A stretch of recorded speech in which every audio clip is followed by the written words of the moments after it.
अतीक अहमद को अब एनकाउंटर का डर सताने लगा है। जी आप सच सुन रहे हैं। अतीक अहमद जो यूपी का 5 बार का विधायक, 1 बार का सांसद रहा, अब उसको कल जो उसका कोर्ट में पेशी है उस दरमियान एनकाउंटर का डर सताने लगा है। आज आपको बता दें, जब पुलिस की काफिला उनको लेके निकला है तो करीब 8 जगह उनके काफिला को रोका गया। उसी दरमियान मीडियाओं ने जब अतीक अहमद से पूछा क्या यूपी जा रहे हैं, यूपी में बाबा है, क्या आपका एनकाउंटर हो जाएगा, डर नहीं लगता है, तो अतीक अहमद ने मूंछों पे हाथ देते हुए कहा कि डर किस बात की, मेरा घर है और हम यूपी जा रहे हैं। लेकिन आप जितने जान की न्यूज देख रहे हैं सबको कहना चाहेंगे अभी ट्रेंडिंग में चल रहा है यूपी में काबा तो यूपी में बाबा बा। लेकिन हम बार बार कहते हैं बाबा पे कभी भरोसा नहीं किया जा सकता है, क्योंकि भरोसा उस पे किया जा सकता है जो बाप होता है। बाप पे भरोसा किया जा सकता है, बाबा पे और दादा पे नहीं। आजकल के लोग राजनीतिक में देखते हैं अपने आप को दादा घोषित कर लेते हैं, बाबा मन से ही बना लेते हैं लोग उनको सर पे।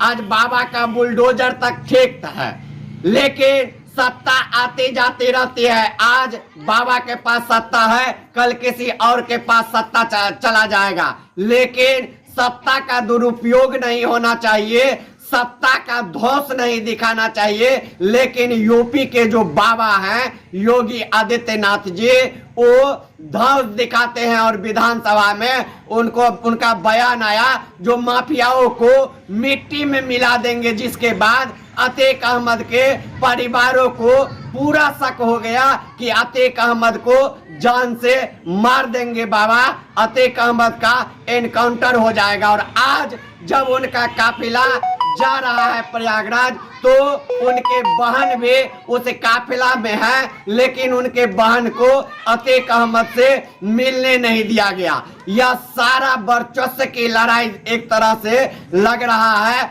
और बाबा अपना निजी दुश्मनी ऊपर कर रहे हैं। जब सपा का जो कहे सरकार था तो बाबा को विभिन्न तरह से प्रताड़ित किया गया था, और जब बाबा सत्ता में आए हैं तो बाबा प्रताड़ित कर रहे हैं सपा के कार्यकर्ताओं को। तो एक तरह से कहे तो यह बदले की भावना से कार्य किया जा रहा है। हम माननीय मुख्यमंत्री योगी आदित्यनाथ जी से कहना चाहेंगे, बाबा आपका बुलडोजर ठीक है, लेकिन एनकाउंटर वाला यह जो खेला खेल रहे हैं यह छोड़ दीजिए। प्रदेश को शांति वातावरण में रहने दीजिए, प्रदेश को जो है कहे खुद से बदनाम नहीं कीजिए। जो यूपी में माफियाओं का अड्डा है, यूपी में विभिन्न तरह से भूमाफियाओं का अड्डा है, ये बाबा जी आप खुद अपने प्रदेश को यूपी को बदनाम कर रहे हैं। जो यूपी श्री राम भगवान का जन्मभूमि है उसको कहीं ना कहीं कलंकित कर रहे हैं। तो आप जितने जन की न्यूज देख रहे हैं सबको कहेंगे, क्या अतीक अहमद का एनकाउंटर सच में हो जाएगा? क्या बाबा एनकाउंटर सच में करवा देंगे? क्या पूरा प्लानिंग है बाबा का? आप लोगों के हिसाब से क्या आपके मन में चल रहा है? जल्दी जल्दी कमेंट करके बताए। और कहे तो लोगों जब लड़ता है मेरा हमेशा पक्ष रहता है, जब मेरे सामने में कोई व्यक्ति खड़ा रहेगा हम उससे लड़ सकते हैं, उसको गोली मार के एनकाउंटर करके या जेल में भेज के हम अपना नाकामी छुपाते हैं, हम उससे लड़ नहीं पाते हैं। और बाबा यह पूरा साबित कर रहे हैं कि बाबा अपना विकास तो कर नहीं पाए, बाबा हिंदू मुस्लिम का राजनीति किए, बाबा वोट बैंक का राजनीति किए, और अब जब उनको सब कुछ मिल गया गद्दी पे बैठ गए हैं तो प्रदेश को आतंकित बनाने पे लगे हुए हैं। विभिन्न तरह का यह जो घटना है करके एनकाउंटर करके प्रदेश में अशांति का माहौल पैदा करना चाहते हैं, जिससे पूरे प्रदेश के लोग तो अशांत है ही,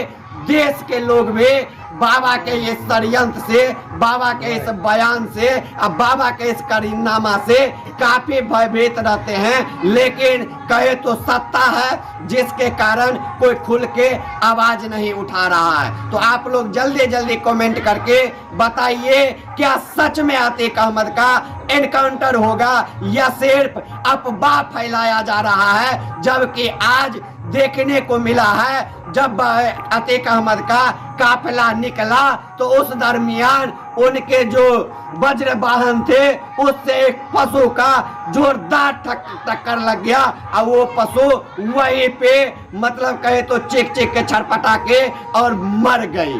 तो बाबा क्या करना चाहते हैं? काफिला लेके गए तो एक तो पशु का हत्या कर ही दिए। अब अतीक अहमद कितने देर का मेहमान है? क्या कल कोर्ट में पेशी से पहले उनका एनकाउंटर हो जाएगा या कोर्ट में पेशी के बाद एनकाउंटर हो जाएगा?